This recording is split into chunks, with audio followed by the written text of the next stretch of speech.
그 우리가 오늘은 그 디자인의 6가지 요소 중에 기업의 이념 그리고 기업 이미지에 대해서 전 시간에 얘기를 했고, 이번 시간은 그 브랜드와 마케팅을 설명하도록 하겠습니다. 어, 브랜드와 마케팅은 매우 밀접한 관계가 있는데요. 제가 발표 준비한 내용을 그냥 이야기식으로 전달하는 것이 훨씬 좋을 것 같아서 그냥 설명을 하도록 하겠습니다. 여러분, 제가 첫 시간에 TV와 폰을 구매하는 사람이 다르다고 얘기를 했습니다. 그러니까 TV는 요즘 뭐 비싼 건 한 1,000만 원 하지 않습니까? 그리고 삼성 기준으로 폰은 한 100만 원 정도 합니다. 근데 그 똑같은 삼성이라는 회사는 같은데 왜 애니콜이 있고 파브라는 그 TV 브랜드를 별도로 관리하는가에 대해서 설명하고자 합니다. 그럼으로써 브랜드에 대해서 설명을 하겠습니다. 이유는 뭐냐면 가격, 그러니까 물건을 사는 사람이 다르다는 겁니다.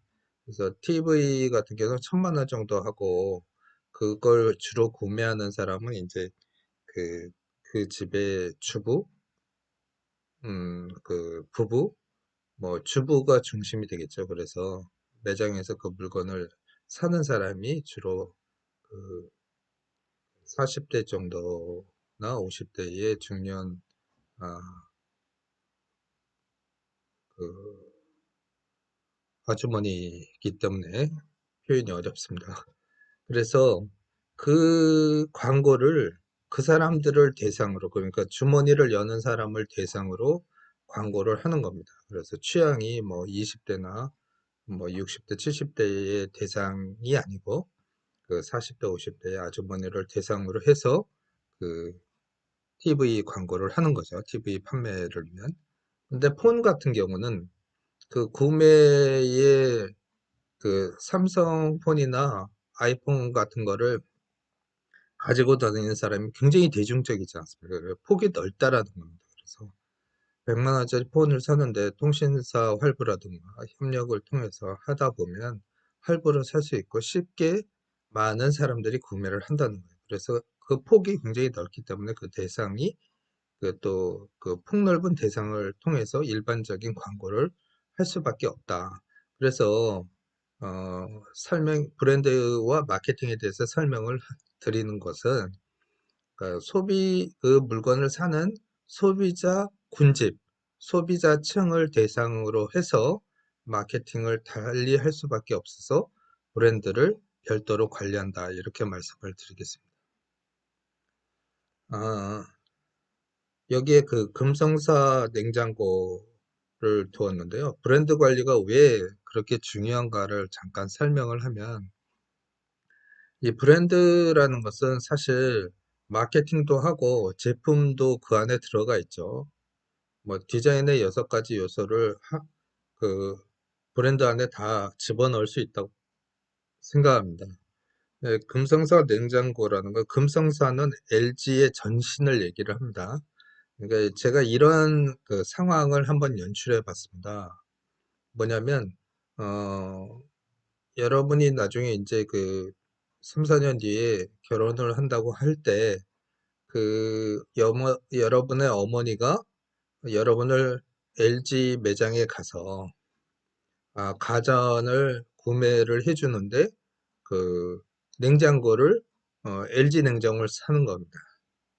근데 이제 여러분 집에 가보면 그 어머니가 요즘은 뭐 냉장고를 자주 바꾸지만 어머니가 그 냉장고를 LG 거를 가지고 있습니다.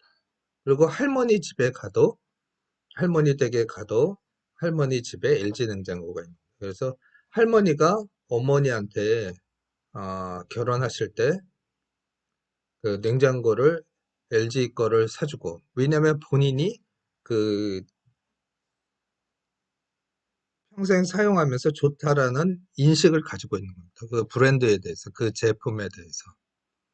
그래서 딸에게 사주고, 딸은 다시 성장한 딸에게 사주는 대를 잇는 그런 구매가 이루어지는 겁니다.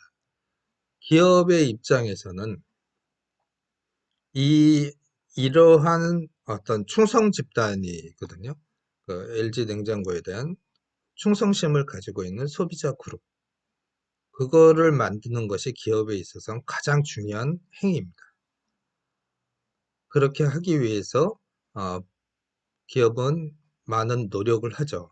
근데 그것은 크게 두 가지로 이루어지는데, 하나는 브랜드 매니징에 의해서 그 정확한 정보를 전달해주고 소비자들한테 인포메이션을 주고 그리고 서비스를 제시하는 그런 과정과 함께, 또 하나는 소비자가 그 제품을 구매하고 경험하고 나서 그 제품에 대한 좋은 기억들을 가지면서 신뢰성을 가져가는 겁니다. 그래서 그 브랜드의 두 가지 측면은 기업에서 전략을 잘 수립해서 소비자들한테 잘 전달하는 브랜드 매니징과 마케팅 관리가 하나고, 또 하나는 좋은 제품을 만들어서 소비자들한테 그 소비자들이 그걸 사용하고 갖는 좋은 이미지, 이 두 가지로 기업은 장기적인 비전을 만들 수 있다. 충성 집단을 통해서 이 얘기를 전달합니다. 그런데 대기업은 대부분 그런 체계적인 매니징을 하지만, 그 제가 지금 그 일본의 그 죽방이라고, 그러니까 대나무 공방 마을이 있어요. 거기에 그 한 16개 정도의 집이 있는데, 그러니까 공방이 있는데, 그것을 묶어서 그 도시에 있는 그 디자인 연구소, 대학에 있는 디자인 연구소랑 조인을 해서 그 단순한 그 기술과 디자인 두 가지만 가지고 성공한 사례입니다. 유한회사 태올인데요. 이 회사의 특징은 회사 그 장인들이 중심이 돼서 그 대나무로 어, 대나무를 평생 만졌고 아버지도 만들고 그랬던 어떤 그 가업으로 이루어졌던 것이기 때문에, 여기에 타이틀은 손으로 만들고 진심으로 담는다는 거죠. 우리가 그 마츠시다의 총수가 말씀하신 그 인간이고 혼을 담는다는 거와 마찬가지로 이 여기서는 장인이기 때문에 핸드메이드 손으로 만들고 항상 그 장인의 정신 진심을 담아서 소비자한테 기쁨을 준다라는 이런 마인드로, 단순히 어떤 기업 큰 대기업이나 뭐 이런 회사처럼 그 다양한 마케팅을 하는 것이 아니고 오로지 이런 기술과 디자인 두 가지만으로 성공한 케이스입니다. 그래서 소개를 드리고 싶었고요. 이렇게 제품들을 만들었습니다. 제가 그 홈페이지를 여러분 그 링크 시켜 드리겠습니다. 그래서 이렇게 보면 요 표로 그 제가 설명하고 싶은 걸 간단하게 설명을 하면, 일반적으로 대기업이나 중견기업 이상은 이렇게 6가지 요소를 모두 다 아, 마케팅합니다. 그러니까 모두 다 6가지를 모두 시도하죠. 그렇지만 회오리 같은 경우는 지금 디자인과 기술 요 두 가지만을 가지고 성공적인 기업이 됐어요.